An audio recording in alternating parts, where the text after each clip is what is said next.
Today, I'm going to explain to you the one thing I wish I truly understood at the beginning of my conscious creation journey that would have saved me so much time in manifesting the things that I wanted to. So if you're trying to manifest love, money, career, or anything like that, stick around because I'm going to explain to you exactly how in this video. Hey guys, it's Lauren. Welcome back to the channel where we talk about everything having to do with mindset, manifesting, and the law of attraction.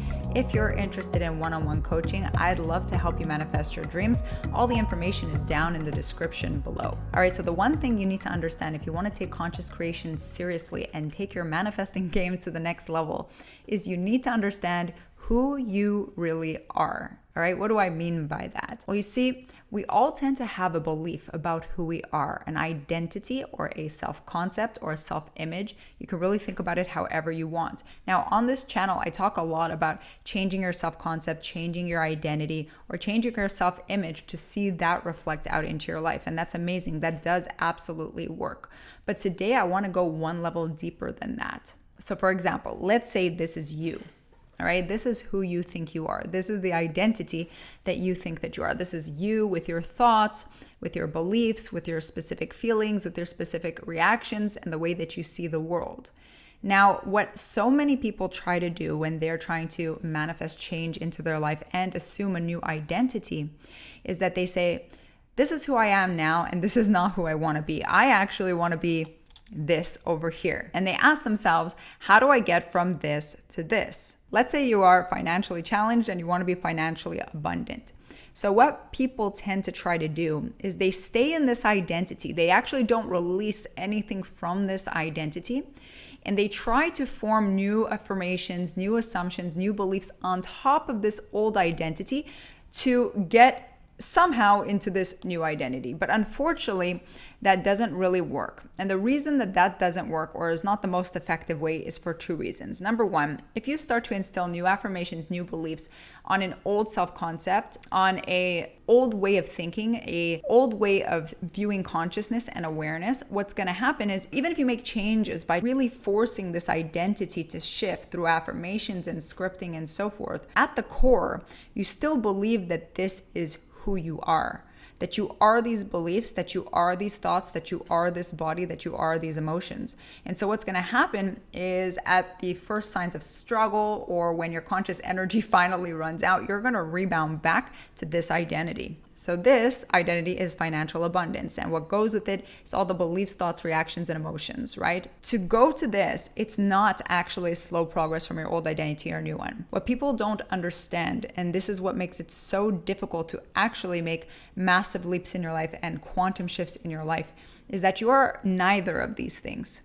These are both just identities that you are assuming. And actually, you are infinite potential. You are something completely different. That means that you can assume infinite different identities. You can assume infinite different feeling states. You can assume infinite different thoughts and belief patterns. So if you try to keep convincing yourself that you are this identity and shift from that first identity to the second identity, you're going to have such a hard time because that's not even who you are. This is why when Neville Goddard talked about imagination and talking about the 4D space, this is so important, okay? Because you are not this 3D being. You are a 4D infinite potential being. So let me explain to you now how you're going to make this shift so much more easily. And actually, you may be even able to make this shift today. If you want to be this, what you need to do is let go of this identity. You need to actually start detaching from the thoughts of this identity, detaching from the reactions of this identity, detaching from the things of this identity. And this identity is not something you incrementally work towards.